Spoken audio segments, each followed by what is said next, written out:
Okay, so there were a few different people that asked something about this, and I guess that's inevitable.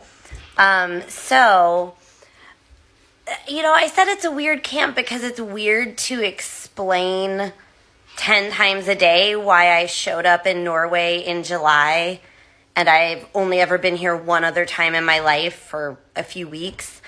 And I would like to believe I'm fluent. Perhaps people would disagree, but I speak it too well for somebody who's been here 6 weeks, right?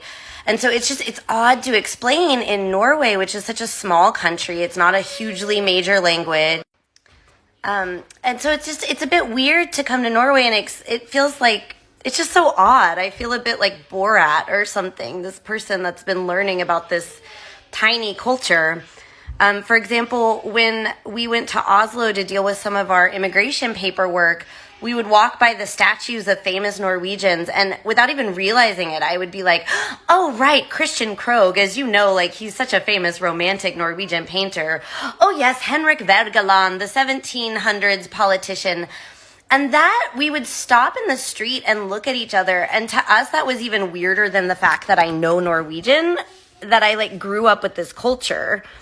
But somebody else asked if it was, old school Norway, because there is, kind of an obsession in America with 1880s Norway. But no, I grew up on Grandiosa pizza and Carpe Diem, and I was so excited to have my first Hansa when I was here the one time before.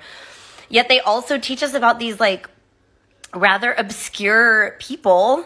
I was reading Knut Hamsun when I was 13. It's very odd.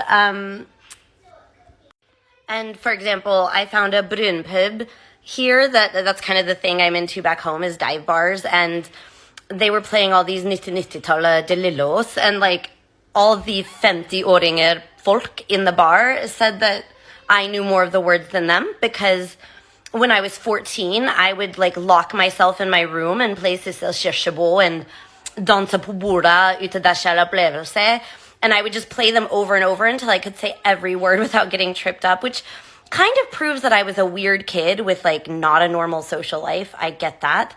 But that is to say too, I say the camp is weird because it's weird to explain, but I will say that this camp, I was abused as a kid. It was the only safe environment I knew, and that's possibly why I got so opptatt of norsk, is maybe because the place itself was so safe for me.